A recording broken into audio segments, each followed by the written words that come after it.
আসসালামু আলাইকুম। আপনারা দেখছেন সানজিদা আহাদস ব্লগস। আশা করি সবাই ভালো আছেন। তো আলহামদুলিল্লাহ আমাদের এখন খুব ভালোই রোদ উঠছে। দুদিন একটু মেঘলা থাকলেও খুব সুন্দর ওয়েদার মোটামুটি। তো এই বাচ্চাদেরও কিন্তু এদিকে স্কুল হলিডে শুরু হয়ে গেছে। তো বাচ্চাদেরকে নিয়ে কোথাও না কোথাও সবসময়ই আসলে প্ল্যান করি আর কি। তো এই ব্রাডগেট পার্কে অনেক দিন ধরে আসবো ভাবছিলাম, পিকনিক করব ছোটোখাটো।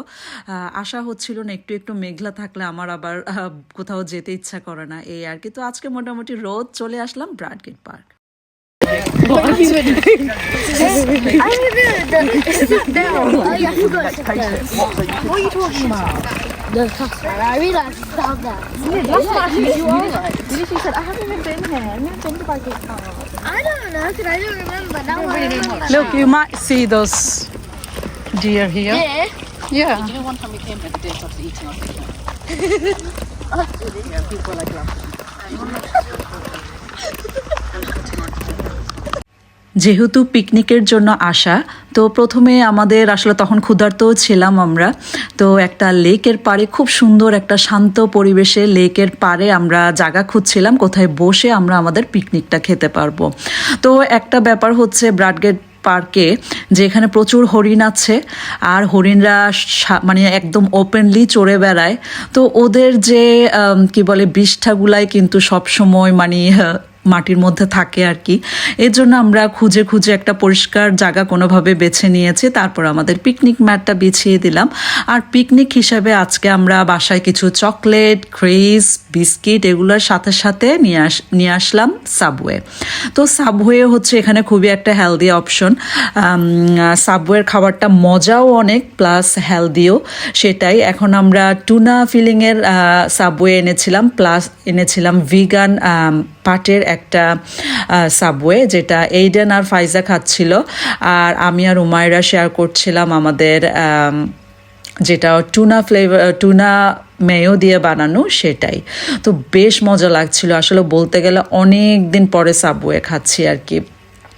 তো এই আমরা খুবই এনজয় করছিলাম। তারপরে এই তো খাওয়া দাওয়া চলাকালীন অবস্থাতে একটু একটু হাঁস দেখছিল। আয়দা তো খুবই এক্সাইটেড, ও হাঁসদের সাথে সেই যে ব্রেড খাইয়েছিল সেদিন, তারপর থেকে ওর তখন থেকেই ও মানে ভাবছে ও হাঁসদেরকে আবারও খাওয়াবে। কিন্তু আজকে আমরা কিন্তু ব্রেড আনতে আমি ভুলে গেছিলাম, আসলে হাঁস দেখবো এটাও আসলে আমি ভাবিনি।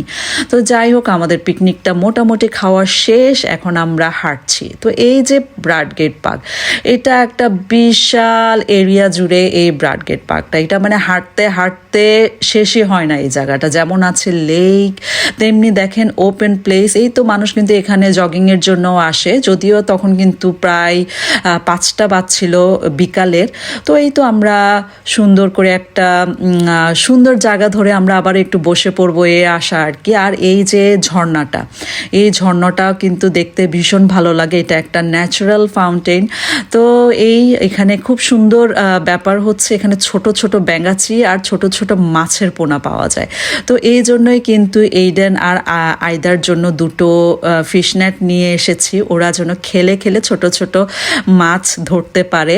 তো এটা আসলে খেলার জন্য এখানে প্রায় সময় বাচ্চারা কিন্তু আসে, ঠিক এভাবেই ওরা মানে নেট দিয়ে খুব সুন্দর করে ওরা মাছ দিয়ে ব্যাঙাচি দিয়ে খেলে। তো এই তো আমরা নেমে পড়ছিলাম।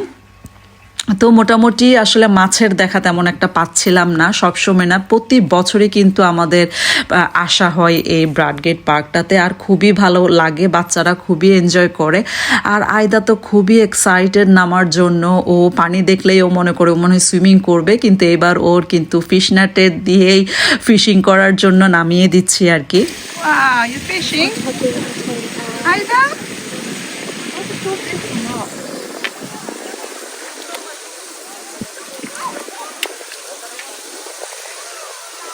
Do you want to use the...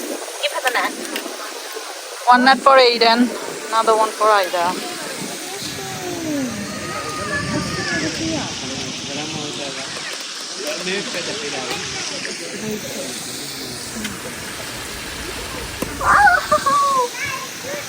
You can move Aiden. You don't have to do that.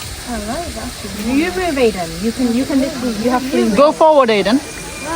Go forward, do your own fishing. You're not going to drown here, are you? I know how to down. But why are you scared then? Cool.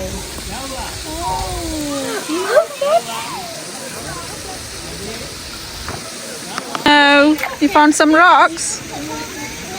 Aida, you want some rocks? You're gonna fall. That's Apu holding you.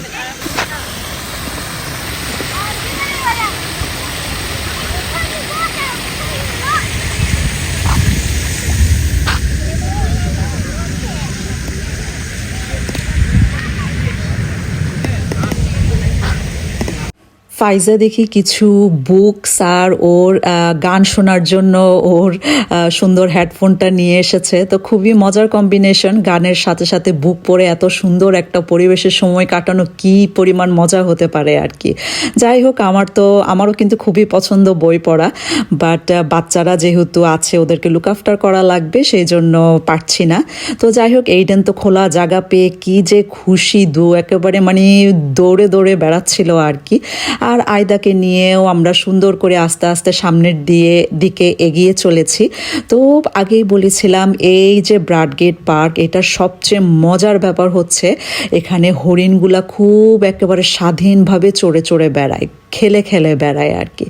আর এই হরিণগুলাও খুবই popular একটা হরিণ, এটার একটা নাম আছে Maldivian I think.